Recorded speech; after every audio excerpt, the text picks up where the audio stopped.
Hello everyone, आप सभी का इस वीडियो में वेलकम है। तो बच्चों, इस वीडियो को पूरा देखना, तभी समझ में आएगा, वरना मत देखना। मैं तो यही कहूँगा, क्योंकि आधे अधूरे ज्ञान से कोई फ़ायदा नहीं है। पूरे वीडियो देखोगे, सारी स्ट्रेटजी आपको समझ में आ जाएगी। वीडियो को बिना किसी देरी के स्टार्ट करते हैं। देखो, बोर्ड एग्ज़ाम हमारे सर पर है, आने वाला है मतलब, ठीक है। और 2 महीने ही लगभग हमारे पास बचे हुए हैं, ठीक है। सो 2 महीने में हम किस तरीके से पढ़ाई करें कि हम बोर्ड एग्ज़ाम में फोड़ दें, बिल्कुल।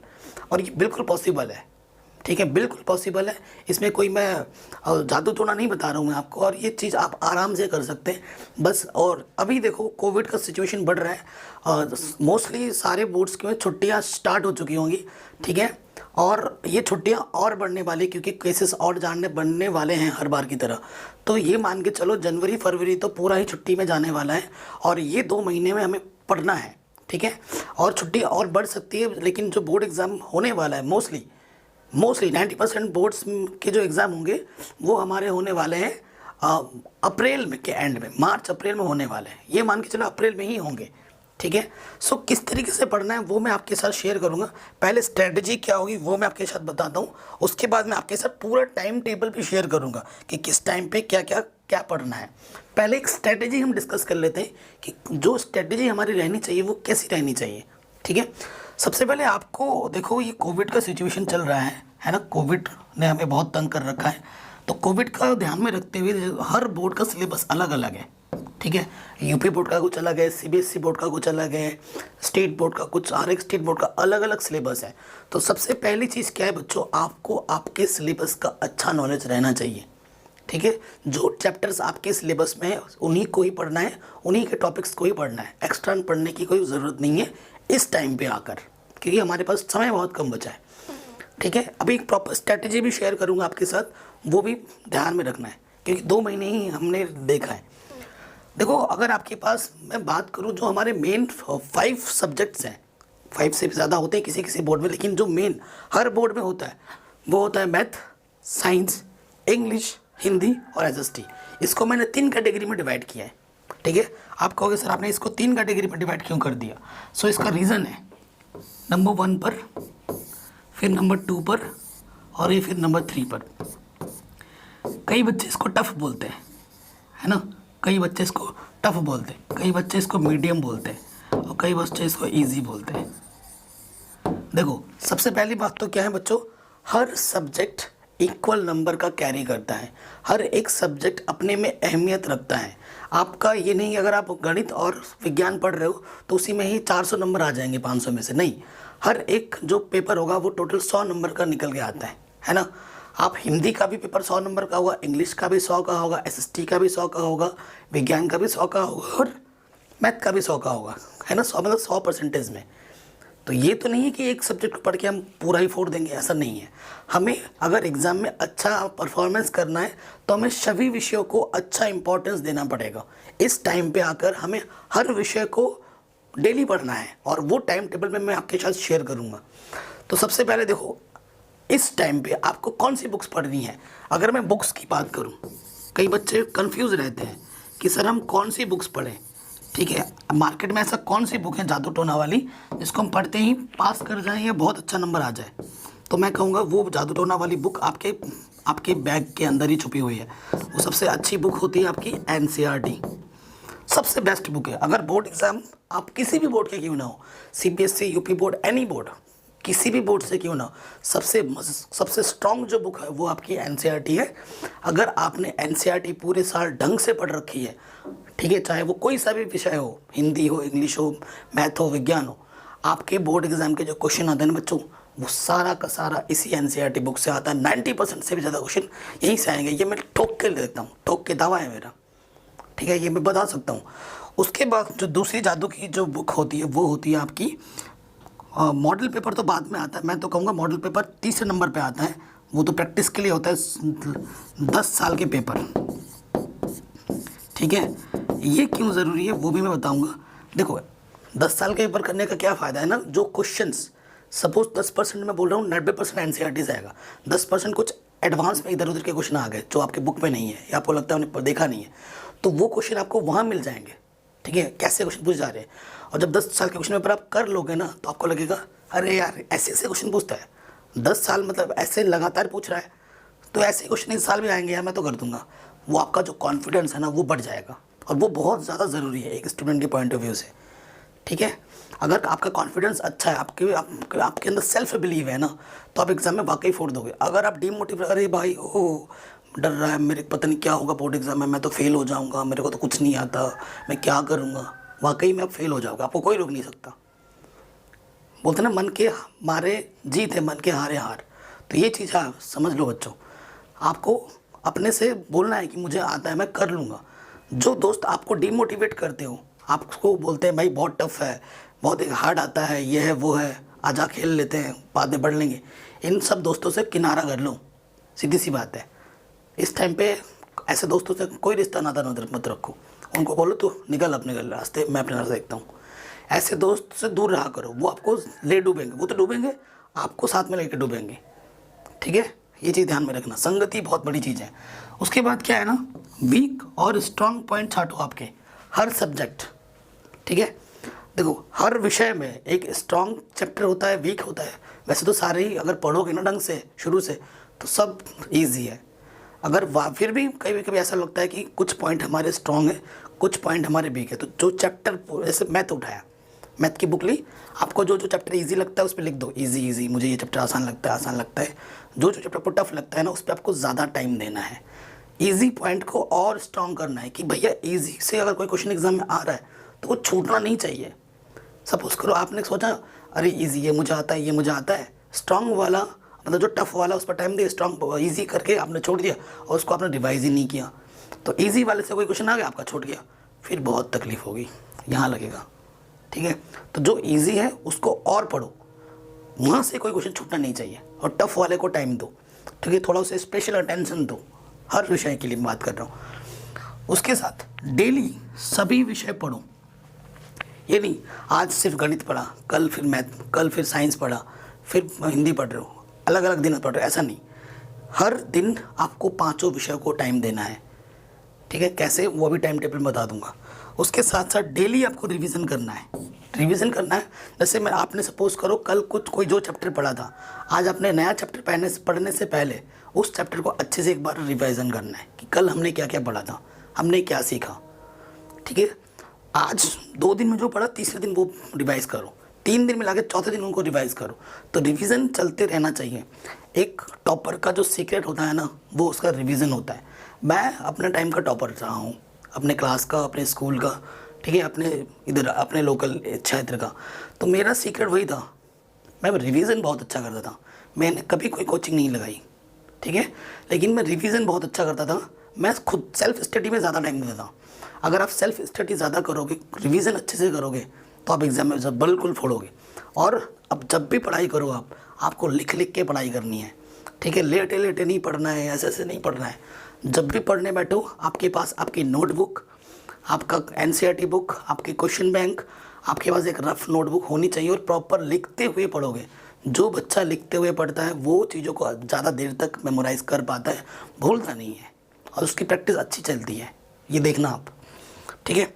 और आपको इस टाइम पे पढ़ते टाइम सैम्पल पेपर और पिछले 10 साल के पेपर भी ज़रूर करने, और हो सके तो पेपर ऐसे चूज़ करना जो चैप्टर वाइज हो, ठीक है, बढ़िया रहेगा। अब मेन स्ट्रेटजी क्या है, ठीक है, मेन स्ट्रेटजी अभी मैं आपके साथ शेयर करूं, उससे पहले मैं आपको चीज़ बताता हूं। जैसे कि विषय की मैं बात कर लूं, ठीक है, विषय हमारे पास है। अभी टाइम टेबल की बात करने से पहले मैं थोड़ा विषय की बात कर लेता हूं, ठीक है। मैथ, फिर आपका आता है विज्ञान। हिंदी मीडियम के बच्चे जो सबसे ज़्यादा डरते हैं वो है इंग्लिश, ठीक है, इंग्लिश, बाकी हिंदी, और फिर एसएसटी। एसएसटी का मतलब सामाजिक विज्ञान। तो जो स्पेशल अटेंशन आपको देना है इस टाइम पे आके, वो इंग्लिश को देना है। ख़ास तौर पे जो हिंदी मीडियम के बच्चे हैं, मैं भी हिंदी मीडियम से पढ़ा हूँ तो मुझे पता है सबसे ज़्यादा बच्चे इसी से डरते हैं, इंग्लिश से। तो इसके लिए सबसे रामबाण उपाय मैं बता रहा हूँ आपको, बिल्कुल मत डरो, बिल्कुल नहीं डरना है। आपका जो इंग्लिश का पेपर आएगा ना बच्चों, उसमें आपको छाँटने के लिए बहुत आ जाता है। अभी मैं कुछ स्पेशल वीडियो बनाऊंगा कि इंग्लिश के पेपर को आपको कैसे डील करनी है, कैसे पेपर एक लूँगा और उसको मैं सॉल्व करके बताऊंगा कि कैसे किया जाता है, कैसे प्रश्नों को छाटा जाता है। देखो, छाटने के लिए इंग्लिश में पोयम से भी आएगा, अनसीन पैसेज भी आ जाएगा। उसमें छांटने की अगर ढंग से कर देते हो, ठीक है, तो उसी में ही आप पास हो जाते हो। लेकिन हमें पास नहीं होना, हमें एग्जाम में फोड़ना है, अच्छे नंबर लाने हैं, ठीक है। तो पैसेज तो एक चीज़ हो गई, उस पर आपको प्रैक्टिस थोड़ी बहुत कर लेनी है। पैसेज हो जाएगा जिसमें सीन और अनसीन पोइट्री के और गद्य खंड पद्य खंड के आ जाते हैं। उसके बाद आपका क्या है बेटा, ऐसे, जिसे हम हिंदी में बोलते हैं निबंध, और ये निबंध हिंदी में भी आएगा यहाँ पर भी, ठीक है। नोट मेकिंग, ठीक है, नोट मेकिंग। ग्रामर पोर्शन अगर आपका वीक है थोड़ा, फिर भी देख लेना, 15 नंबर का आता है आई थिंक। नोट मेकिंग हो गया, नोट, ठीक है, बहुत सी चीज़ें आ जाएंगी। मतलब पिछले 10 साल के क्वेश्चन पेपर देखो, आपको आइडिया लग जाएगा कि कैसे क्वेश्चन आते हैं। उनकी प्रैक्टिस करो कि नोट कैसे बनाते हैं, निबंध किस टॉपिक पर ज़्यादा पूछा जा रहा है, ठीक है। पैसेज तो वो छाट ही लोगे आप। उसके बाद आपको क्या करना है ना, राइटिंग पोर्शन पे ज़्यादा ध्यान लगाना है। उसके बाद आपको क्या करना है, जो क्वेश्चन आंसर आते हैं आपको कोशिश करनी है कि आप टूटी फूटी, जो भी आपको आती है टूटी फूटी भी चल जाएगी। अगर आपको हिंदी का इंग्लिश बनाना आता है तो बहुत बढ़िया है। इसमें क्या करना कि पोएम सेक्शन में पोएम को किसने लिखा, पोएम के जो हार्ड्स वर्ड हैं उनके मतलब जानो, ठीक है। और उसके साथ साथ पोएम के क्वेश्चन आंसर जो होते हैं वो छोटे छोटे एक लाइन्स के होते हैं, उनको थोड़ा पढ़ने की कोशिश करो, लिख के याद करने की कोशिश करो। लेकिन जो स्टोरी वाले चैप्टर हैं, जो कहानी वाले चैप्टर, उनकी कहानी समझो कि वो कहानी क्या हो, ठीक है। लैंचो, लेटर टू गॉड, ऐसे जो चैप्टर्स हैं उनको आप पढ़ो अच्छे से। अगर आपको कहानी अच्छे से पता है तो उसके क्वेश्चंस पढ़ के आप उसके आंसर्स को अपने से बना कर लिख पाओगे। तो इस पर ज़्यादा आपको ध्यान लगाना है हिंदी मीडियम के बच्चों को। अब बात आती है मैथ कैसे पढ़ना है। अगर मैं हर सब्जेक्ट की बात करूं, चाहे वो मैथ हो, चाहे वो एसएसटी हो, हिंदी हो, ठीक है, एवरेज आपके इस सिलेबस में 12 चैप्टर्स हैं। कोविड के चलते आपको कुछ टॉपिक्स वगैरह हटा दिए गए हैं, कुछ चैप्टर्स हटा दिए गए हैं हर एक विषय में से, तो एवरेज 12 चैप्टर है, विज्ञान में भी मैथ में भी ऑन एन एवरेज। इस टाइम पे आकर अगर हर एक चैप्टर को आप 3 दिन देते हो, 3 दिन एक चैप्टर, ये टारगेट आपको रखना है आपसे। ऐसा हो सकता है कि कोई चैप्टर आपका 2 दिन में भी खत्म हो जाए, कोई 1 दिन में खत्म हो जाए, कोई 5 दिन भी लगे, लेकिन ऑन एन एवरेज आपको 3 दिन देना है। 12 तियां 36 दिन में आपका पूरा सिलेबस कंप्लीट हो जाएगा अगर इस स्ट्रेटजी के साथ चलोगे। और बाकी जो बचे हुए दिन में है उनमें आप 10 दिन रिवीजन कर लो, और बाकी के ये स्ट्रेटजी है, अभी टाइम टेबल आने बाकी है। आप क्या करो, 36 दिन में आपका ये खत्म हो जाएगा। उसके बाद आप 10 दिन उन्हीं चैप्टर्स को जो आपने पढ़ा है उसको आप रिवाइज कर लो। उसके बाद जो बचे हुए दिन में उनमें आप क्या करो, जो आपके क्वेश्चन बैंक है, जो आपका पेपर है ना 10 साल के, उसको करते रहो, बस वही पढ़ो, ठीक है। तो कैसे पढ़ना है, जैसे आप मैथ पढ़ रहे हो, जैसे आपने मैथ उठाया, मैथ का पहला चैप्टर पढ़ रहे हो, ठीक है, उसको आपने पढ़ा सबसे पहले एनसीईआरटी। आप मेरी वीडियोस देख के भी कर सकते हो। एनसीईआरटी के पढ़ने के साथ साथ कोशिश करनी है कि जो भी उसका क्वेश्चन बैंक है, ठीक है, चैप्टर वाइज, या फिर उसका जो भी आपके पास पिछले 10 साल के क्वेश्चन पेपर जो भी होगा पिछले 10 साल के, उसको करो, चैप्टर वाइज करने की कोशिश करो, तो बढ़िया रहेगा। ऐसे ये चीज़ विज्ञान के साथ करो, ऐसे ये चीज़ सामाजिक विज्ञान के साथ करो, हिंदी के साथ करो।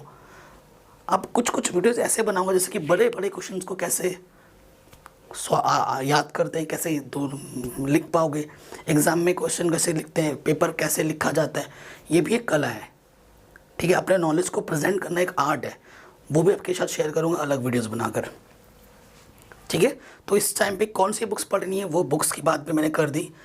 अब आते हैं मेन चीज़ टाइम टेबल पर, ठीक है। अब आते हैं हम बच्चों आपके टाइम टेबल पर, ठीक। टाइम टेबल की बात करते हैं। सबसे पहले बात करेंगे इधर मॉर्निंग, ठीक है, इधर दोपहर, क्योंकि अभी स्कूल छुट्टी है, ठीक है, छुट्टी है। और फिर यहाँ पर इवनिंग और नाइट, ये हमारे पास 3 सेक्शन है, ठीक है, ये 3 सेक्शन हमारे पास है। तो सबसे पहले देखो बेटा, उठोगे कितने बजे उठना। आजकल ठंड का मौसम है, रज़ाई कोई छोड़ना ही नहीं चाहता, कोई नहीं छोड़ना चाहता, मैं दिन देखा है। बट मैं नहीं कहता हूँ कि रात के 2 बजे उठ जाओ, 3 बजे उठ जाओ, 4 बजे उठ जाओ, 5 बजे उठो। 5 बजे तक सबकी नींद ख़त्म हो जाती है, और उठते ही आपको जाना है वॉशरूम कर लेना है अपना अच्छे से, फ्रेश होके बैठना है, ये नहीं कि सो रहे हो ऐसा ऐसा नहीं। वॉशरूम कर लिया, फ्रेश होके बैठे, और जब जैसे ही बैठोगे एकदम तन के, सुबह उठते ही आपको 15 से 20 मिनट, ठीक है, 15 से 20 मिनट आपको रिवीजन करना है। रिवीजन आप क्या करो, मैथ करो। मैथ करने के साथ साथ, कि मैथ करने के लिए मैंने क्यों बोला कि जब हम उठते हैं ना, हमारा थोड़ा बॉडी थोड़ा सुस्त पड़ा होता है। मैथ क्या होता है, हमें एक्टिव करता है। अगर आप याद करने वाले तुरंत पढ़ने लग गए, आपको नींद आने लगेगी। तो 15-20 मिनट आप मैथ के को जो भी आपने कल पढ़ा था उसको रिवाइज कर लो, ठीक है। उसके बाद तुरंत आपको क्या करना है, जैसे कि 5:30 बजे से, 5:30 बजे से, आजकल सभी के स्कूल 9 बजे से हो गए, 5:30 बजे से आपको विज्ञान पढ़ना है। याद करने वाला सब्जेक्ट विज्ञान या फिर सामाजिक विज्ञान, जो भी आपको अच्छा लगे, ठीक है। लेकिन मैं कहूँगा विज्ञान पढ़ना। विज्ञान आपको कितना पढ़ना, 5:30 से लेकर 7:30 तक, 2 घंटा, ठीक है। आप 7:30 बजे से लेकर 8 बजे, ठीक है, 7:30 से 8 बजे तक आप अपना ब्रेकफास्ट कर सकते हो, सुबह का नाश्ता, ठीक है। टाइम वेस्ट बिल्कुल नहीं करना है। ब्रेकफास्ट करने के बाद, ठीक है, ब्रेकफास्ट करने के बाद आप क्या कर सकते हो, दोपहर का सेक्शन अभी थोड़ा आगे अभी लिखते हैं। ब्रेकफास्ट करने के बाद 8 जैसे ही बज जाए, थोड़ा रेस्ट ले लिया। रेस्ट लेने के बाद आप 9 बजे से 11 बजे तक, 9 बजे से 11 बजे तक आप सामाजिक विज्ञान पढ़ो। और हाँ, सामाजिक विज्ञान पढ़ने का बस यही इकलौता टाइम दे रहा हूँ मैं आपको, और नहीं मिलेगा। 2 घंटे पढ़ना है आपको, ठीक है। सामाजिक विज्ञान पढ़ लिया, उसके बाद आप क्या कर सकते हैं, क्या स्ट्रैटेजी रहेगी वो तो मैं बता ही चुका हूँ। अब सामाजिक पढ़ने के बाद 11 बजे के बाद थोड़ा सा ब्रेक, जब भी आपको फील हो, आप टायर्ड फील कर रहे हो, आप ब्रेक ले सकते हो 5 मिनट का। थोड़ा बात कर लिया, घूम लिया अपने दोस्तों। ये नहीं फ़ोन पे बात कर रहे हो बस लगे पड़े हो गप देने में, नहीं, इन चीज़ों से बच के रहना है। सामाजिक विज्ञान हो गया। अब क्या है बेटा, 11 बजे हो जाए तो 11 बजे से लेकर 1 बजे तक 2 घंटा, दोपहर का टाइम है, थोड़ा आलस लगना शुरू हो जाएगा तो यहाँ पर मैथ पढ़ सकते हो। आप मेरे वीडियोस से देखिए, मैथ पढ़ो, आपको कभी बोरियत फील नहीं होगी, इसकी मैं गारंटी देता हूँ। विज्ञान भी मैंने पढ़ा रखा है, आप विज्ञान भी देख सकते हो। मेरे वीडियो से मैथ्स पढ़ोगे, विज्ञान पढ़ोगे, आपको बोरियत कभी नहीं होगी, ठीक है। 2 घंटे हमारा ये हो गया। उसके बाद 1 बजे से लेकर 2 बजे तक का टाइम है, ठीक है। इस पे आपका लंच टाइम हो जाएगा। लंच करने के बाद 2 से मतलब 2 से लेकर 2:30 बजे तक आपका रेस्ट हो गया। मतलब लंच और रेस्ट में आपको मैंने 1.5 घंटा दे दिया। थोड़ा आप टायर्ड फील करो, क्योंकि अगर बॉडी टायर्ड रहेगी, हम ज़बरदस्ती पढ़ने की कोशिश करें तो कोई फ़ायदा नहीं है, याद नहीं होगा। कंसंट्रेशन लेवल बहुत ज़्यादा ज़रूरी है। ये नहीं कि आप पढ़ाई कर रहे हो, आपके मन में यही चल रहा है, यार PUBG कब खेलूँगा, यार कब अपने गर्लफ्रेंड से बात करूँगा, हैं कब रात होगी, कब, मतलब ये सब नहीं चलना चाहिए। जब आप पढ़ रहे हो तो आपके मन में सिर्फ पढ़ाई, उसी से रिलेटेड चीज़ें घूमनी चाहिए। और जब कहीं टहल भी रहे हो तो पढ़ाई से रिलेटेड चीज़ें सोचोगे ना, जो आपने पढ़ा उसी को सोचोगे, तो वो माइंड में बैकअप देन चलता रहेगा, आप चीज़ों को जल्दी ज़्यादा देर तक याद रख पाओगे।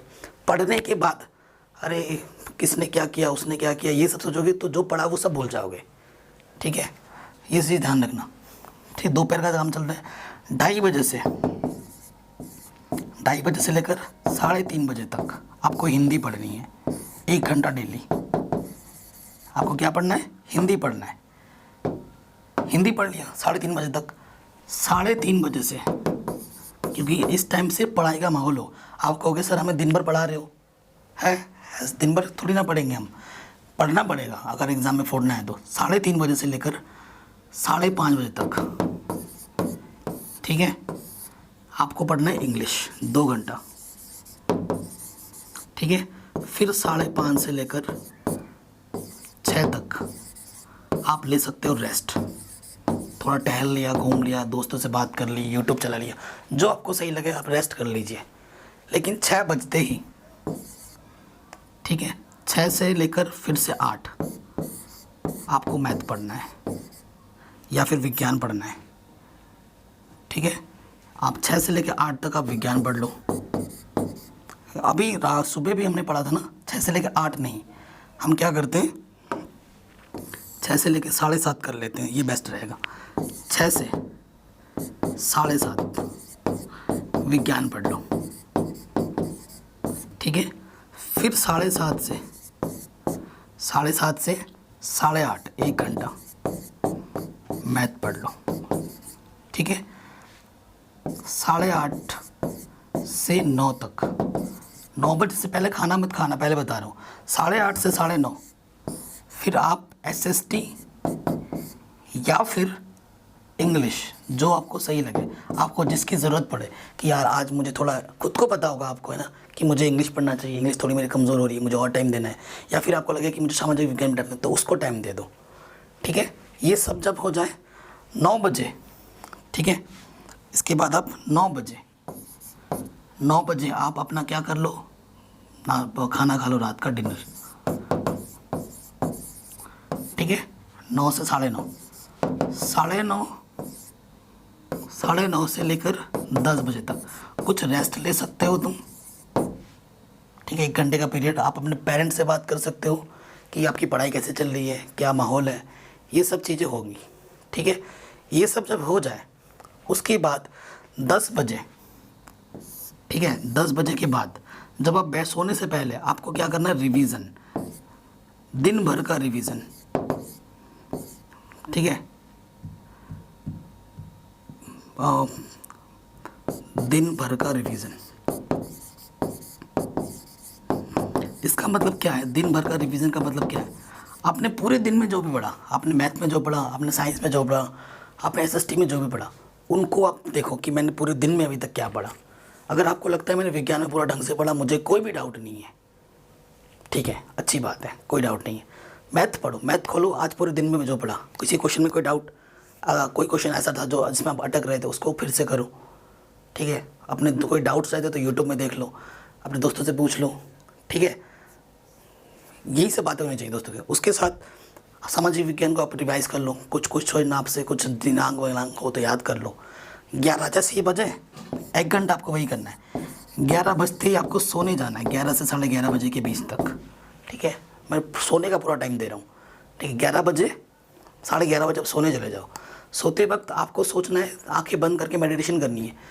ऐसे आंखें बंद करके सोचोगे कि मैंने आज मैथ में क्या पढ़ा, ठीक है, मैंने साइंस में क्या पढ़ा। इससे क्या होगा, जब आपकी बॉडी सो रही होगी ना, आपके बैक ऑफ द माइंड में जो भी चीज़ आपने पढ़ी है वो सब चल रही होगी, और इससे क्या होगा, आपका मेमोरी पावर स्ट्रांग होगा, जो भी आप पढ़ रहे हो वो देर तक याद रख पाओगे। इस चीज़ को मैं क्लास 4 से फॉलो कर रहा हूँ, आज तक बहुत अच्छा रिजल्ट मिला है। क्लास 4 से ही मुझे इसका रिजल्ट दिखना स्टार्ट हो गया था। क्लास 4 तक मेरी कोई पोजीशन नहीं आती थी क्लास में, 5th में मैंने एकदम टॉप कर दिया। एक ऐसा बच्चा जिसकी क्लास में कोई पोजीशन नहीं आती थी, अचानक से क्लास का टॉपर बन जाता है। सीक्रेट ये था मेरा। पढ़ाई तो मैं करता ही था, लेकिन जिस दिन से मुझे किसी योगा आचार्य ने ये बताया था, उस दिन से मेरी लाइफ बदल गई। आप भी करके देखो, एक दिन में रिजल्ट नहीं आएगा, करते रहना पड़ेगा तो रिजल्ट आएगा, ठीक है। ये चीज़ करनी है। और पढ़ाई करते टाइम क्या करना है बच्चों, NCERT 3 दिन का टारगेट रखा है, 3 दिन में एक चैप्टर फिनिश करना है और डेली पढ़ना है, डेली रिवीजन करना है। आपको कोशिश करनी है 3 दिन में ऐसे पढ़ाई करनी है, उसमें आपकी NCERT, आपके नोट्स, पिछले साल के क्वेश्चन पेपर और मॉडल पेपर जो भी है उसके क्वेश्चन सारे हो जाने चाहिए। मतलब 3 दिन में पूरा ख़त्म हो जाना चाहिए वो चैप्टर पूरे अच्छे से। इस तरीके से अगर पढ़ाई करोगे तो आप बोर्ड एग्जाम में पक्का फोड़ के आओगे 60 दिन में। पहले 36 से 40 दिन आपको क्या करना है, NCERT नोट्स आपके जो भी है उनको पढ़ो। उसके बाद बाकी 10 दिन में जो भी आपने पढ़ा है उसको क्विक रिवीजन करो, और उसके बाद 10 दिन में जितने भी पेपर्स हैं आपके पास, सैम्पल पेपर, मॉडल पेपर जो भी है, उन्होंने भी करो। ज़्यादा जोर पिछले 10 साल के क्वेश्चन पेपर में लगाना, ये चीज़ हर सब्जेक्ट के लिए। अगर ये वीडियो अच्छी लगी हो तो लाइक शेयर ज़रूर कर देना। चैनल पर नए हो तो सब्सक्राइब करके अपना प्यारा सपोर्ट ज़रूर देख लेना। डिस्क्रिप्शन को ज़रूर चेक कर लेना। जय हिंद, अपना ख्याल रखो।